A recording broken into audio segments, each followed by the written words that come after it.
Hello, मैं doctor Satyendra Kumar Singh, assistant professor political science, DAV PG college, Siwan.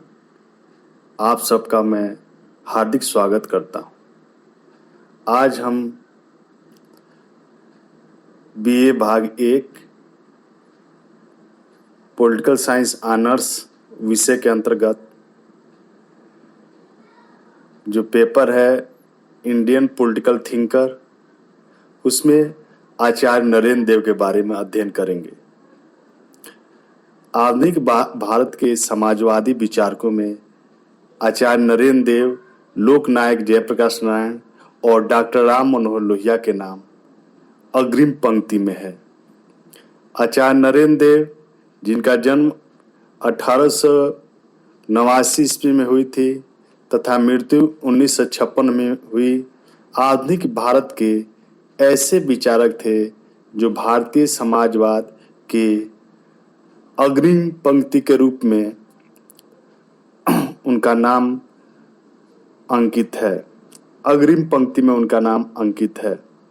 उन्होंने marks के भौतिकवाद, वर्ग संघर्ष और वैज्ञानिक समाजवाद, महात्मा गांधी के नैतिकवाद और अहिंसा के आदर्श को भारतीय स्वाधीनता आंदोलन के साम्राज्यवाद विरोधी संघर्ष के साथ मिलाकर भारतीय समाजवाद के रूप में विकसित किया। उनका जो समाजवादी विचार थी उसका एक नैतिक आधार था, इसलिए हम जो उनका समाजवाद का नैतिक आधार है उसके बारे में अध्ययन करेंगे। नरेंद्र देव ने अपनी प्रसिद्ध जो रचना है, कृति है, socialism and the national revolution के अंतर्गत मार्क्स के भौतिकवाद की पुनर्विवेचना करते हुए लिखा कि मार्क्स ने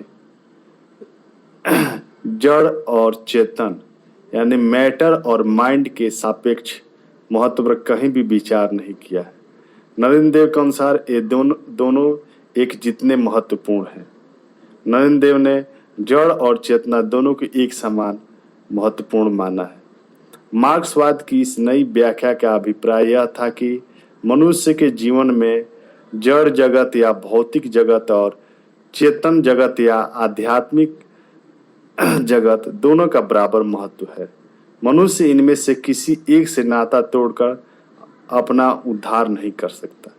इस तरह नरेंद्र देव ने शास्त्रीय या क्लासिकल मार्क्सिज्म में जो प्रचलित विशुद्ध भौतिकवाद का खंडन किया, जो भौतिक जगत को या जड़ जगत को आधार मानते हुए चेतना को केवल अधिरचना या सुपर स्ट्रक्चर की कोटि में रखता है और यह दावा करता है कि इसका अस्तित्व और चरित्र पूरी तरह आधार के अस्तित्व और चरित्र से निर्धारित होता है। दूसरी ओर उन्होंने महात्मा गांधी के इस विचार को भी अस्वीकार कर दिया कि मनुष्य केवल चेतना के सहारे आत्म कल्याण का लक्ष्य प्राप्त कर सकता है। नरेंद्र देव के अनुसार मनुष्य अपनी चेतना को चाहे जितना उन्नत कर ले, उसका जीवन भौतिक जगत की परिस्थितियों पर ही आश्रित है।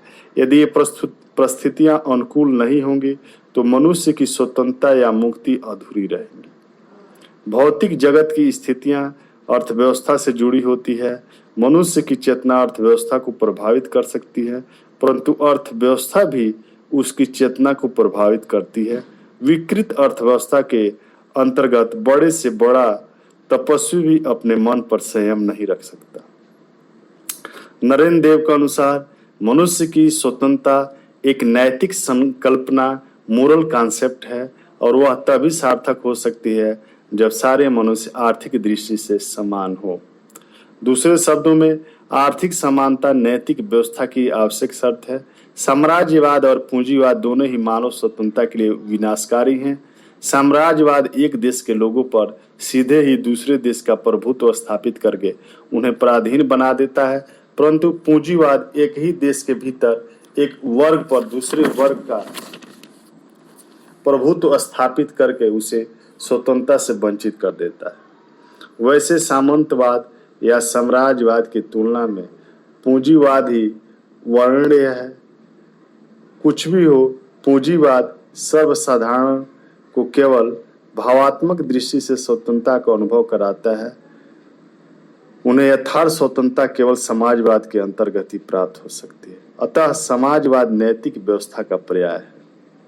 जो नेक्स्ट बिंदु है आचार्य नरेंद्र देव ने जिस पर प्रकाश डाला है वह है उनके राजनीतिक विज्ञान के अंतर्गत, वह है क्लास स्ट्रगल एवं न्यू लाइफ मूवमेंट या वर्ग संघर्ष और नव जीवन आंदोलन। आचार्य नरेंद्र देव ने महात्मा गांधी के वर्ग संघर्ष वर्ग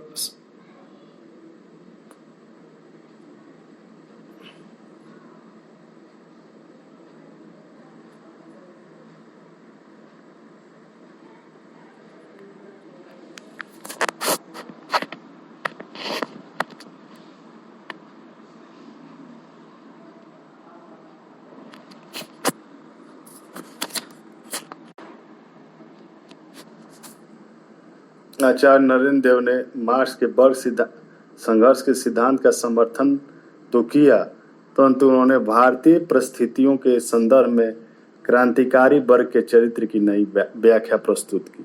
मार्क्सवादी चिंतन का अनुसरण करते हुए उन्होंने यह तर्क दिया कि सारा मानव इतिहास परस्पर विरोधी वर्गों के निरंतर संघर्ष की कहानी है। जो वर्ग अपने समय की सामाजिक स्थिति में परिवर्तन लाना चाहता है वह वर्ग संघर्ष में विजय प्राप्त करके भौतिक परिस्थितियों पर अपना नियंत्रण स्थापित कर लेता है। शर्त यह है कि वह संख्या की दृष्टि से विरोधी वर्ग की तुलना में सुदृढ़ हो। नई सामाजिक स्थिति विशाल जन समुदाय के नैतिक बोध के अनुरूप होती है, अतः वह सामाजिक नैतिकता का मानदंड बन जाते हैं। इस तरह नरेंद्र देव ने नैतिकता के जन्मवादी आधार या मास बेसिस ऑफ मोरलिटी की पुष्टि की है।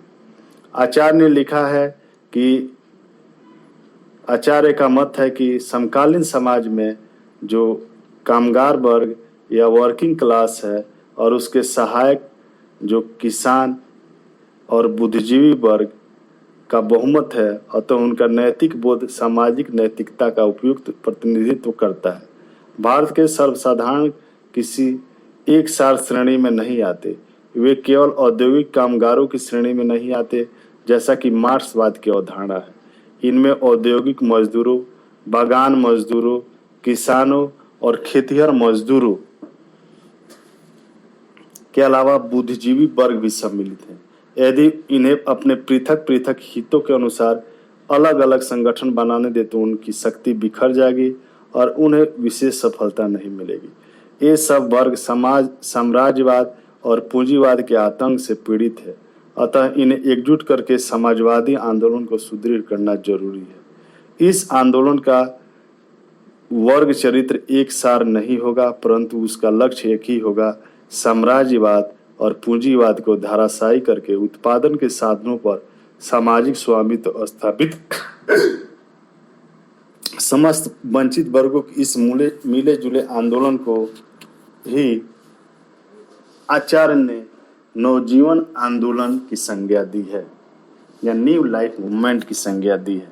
नवजीवन आंदोलन के अंतर्गत कामगार, किसान और बुद्धिजीवी वर्गों को कंधे से कंधे मिलाकर और हाथों में हाथ डालकर आगे बढ़ना होगा और साम्राज्यवादी एवं पूंजीवादी शक्तियों से लोहा लेना होगा।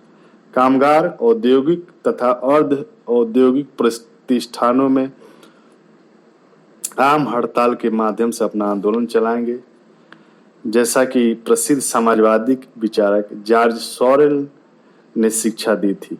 किसान कृषि सुधारों की मांग उठाने और पूरी कराने के उद्देश्य से किसान सभाएं आयोजित करेंगे, परंतु नरेंद्र देव ने कृषकवाद या किसानवाद की कड़ी भर्त्सना की आलोचना की, क्योंकि वह मजदूरों और किसानों के हितों में दरार पैदा करके शहर और गांव के बीच एक अस्वस्थ संघर्ष को बढ़ावा देता है। समस्त वंचित वर्गों के हितों में सामंजस्य स्थापित करने के लिए और उन्हें एकजुट करके अपने सामान्य लक्ष्य की पूर्ति की ओर प्रेरित करने के लिए आचार्य ने लोकतंत्र की आवश्यकता पर बल दिया है। आचार्य नरेंद्र देव के अनुसार समाजवाद का विचार भारतीय संस्कृति के लिए अजनबी नहीं है, बल्कि यह हमारी नैतिक परंपरा का अनुरूप है। भारत में मनुष्यों को आध्यात्मिक समानता पर बल दिया गया, परंतु उसे यथार्थ रूप देने के लिए भौतिकवाद का सहारा लेना जरूरी है। वैज्ञानिक समाजवाद ही मनुष्यों की नैतिक समानता के आदर्श को साकार कर सकता है। जैसे विज्ञान के नियमों की सहायता से भिन्न भिन्न परिस्थितियों के लिए उपयुक्त प्रौद्योगिकी या टेक्नोलॉजी का निर्माण किया जा सकता है, वैसे ही वैज्ञानिक समाजवाद की सहायता से भिन्न भिन्न देश अपने अपने समाजवादी आंदोलनों के लिए उपयुक्त रणनीति तैयार कर सकते हैं।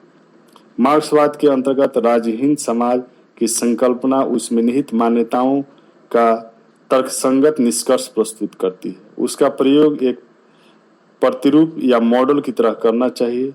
प्रत्येक देश को अपने समाजवादी आंदोलन के लक्ष्य अपनी अपनी संस्कृति को ध्यान में रखते हुए अपनी अपनी आवश्यकताओं के अनुसार निर्धारित करने चाहिए। नरेंद्र देव ने सर्वसाधारण को भारत के राष्ट्रवादी आंदोलन की ओर प्रेरित करने के लिए आर्थिक विचारधारा की आवश्यकता पर बल दिया। इसके लिए उन्होंने मार्क्सवाद को अपनाते हुए भारतीय परिस्थितियों के अनुरूप उसमें अनेक परिवर्तन कर दिए। मार्क्सवाद के अनुसार समाजवादी क्रांति का स्वरूप अंतर्राष्ट्रीय होना चाहिए, इसमें राष्ट्रवाद के लिए कोई गुंजाइश नहीं है। नरेंद्र देव ने साम्राज्यवाद विरोधी और पूंजीवाद विरोधी संघर्षों की एकरूपता पर बल देते हुए राष्ट्रीय आंदोलन को समाजवादी आंदोलन का समवर्ती बना दिया, समकक्ष बना दिया और इस तरह राष्ट्रवाद और समाजवाद के बीच संपर्क सेतु का निर्माण किया। फिर समाजवाद को स्वतंत्रता की आवश्यक शर्त सिद्ध करते हुए नरेंद्र देव ने यह तर्क दिया कि राष्ट्रीय स्वाधीनता का आंदोलन तब तक सच्चा आंदोलन नहीं हो सकता जब तक उसके साथ समाजवादी आयाम न जुड़ा हो। मार्क्सवाद के अनुसार समाजवादी क्रांति पूंजीवाद के विरुद्ध मुख्यतः औद्योगिक कामगार वर्ग की क्रांति है। नरेंद्र देव ने क्रांतिकारी वर्ग में सभी तरह के कामगारों, किसानों और बुद्धिजीवियों को सम्मिलित करके उसके मिश्रित चरित्र पर बल दिया ताकि उनकी शक्ति को एकजुट किया जा सके। फिर उन्होंने मार्क्स से वैज्ञानिक समाजवाद को अपनाकर भी मार्क्सवाद के मानववादी पक्ष को प्रमुखता दी, जो आज के युग में नव मार्क्सवाद के रूप में सुप्रसिद्ध बन चुका है। संक्षेप में आचार्य नरेंद्र देव ने भारतीय समाजवाद को एक विलक्षण विचारधारा के रूप में नई पहचान दी, जो परवर्ती समाजवादियों के लिए प्रेरणा का स्रोत बनी। धन्यवाद।